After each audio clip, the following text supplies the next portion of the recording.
So, this is the argument of whether Art Spiegelman, the author of Mouse, used his method as criticism or merit. So, I think that this method was not used to criticize any of the races used in this book, but rather as a fun and interesting way to show the events of real life and connect them with something else. Basically, symbolism. The animals are used as metaphors to compare with the life of the races in World War II. The author's purpose was not to offend the audience by representing them as animals. It was just to tell the story of his father in World War II. I noticed that this is like a quote unquote code for characters because the Jews are represented as mice, the Germans as cats, and the Poles as pigs, and the Americans as dogs, etc., etc.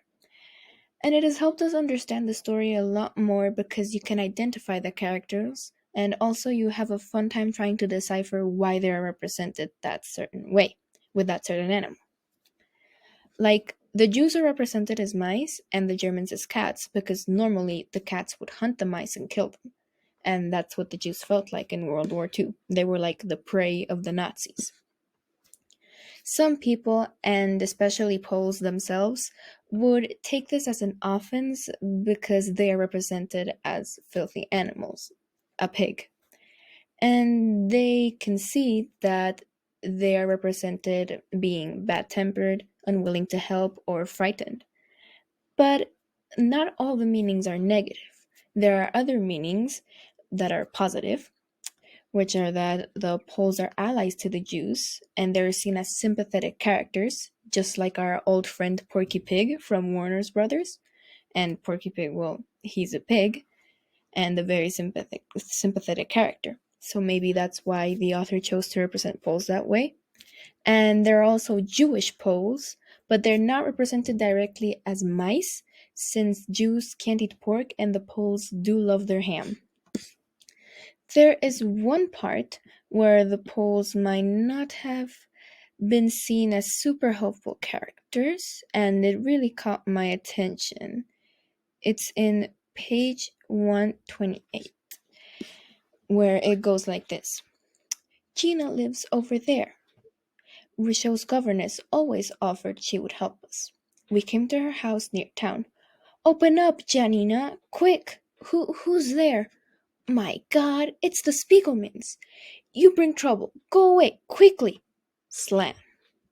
So this part was very interesting to me because that that person, that Pole, Janina, she used to be their son's governess, Rochelle's governess, and this couple is, of course, Vladek and Anya, the author's parents in World War II.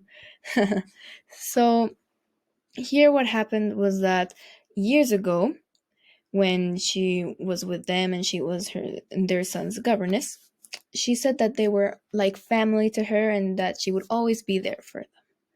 But now, when everything has gotten worse, apparently, and they ask for her help, she turns them away and she rejects them. So maybe in this situation and some other scenes that we see before in the book, they're not the Poles are not exactly seen as super helpful, but that doesn't mean that they're immediately shown as villains. And to assume that the author represented them as pigs just to criticize, I think it's wrong.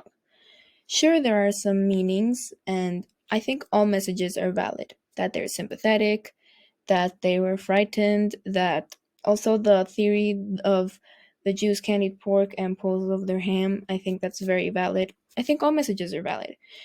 But that doesn't mean that they're bad in the story. They're just people, and people have their ups and downs. Not everyone is perfect.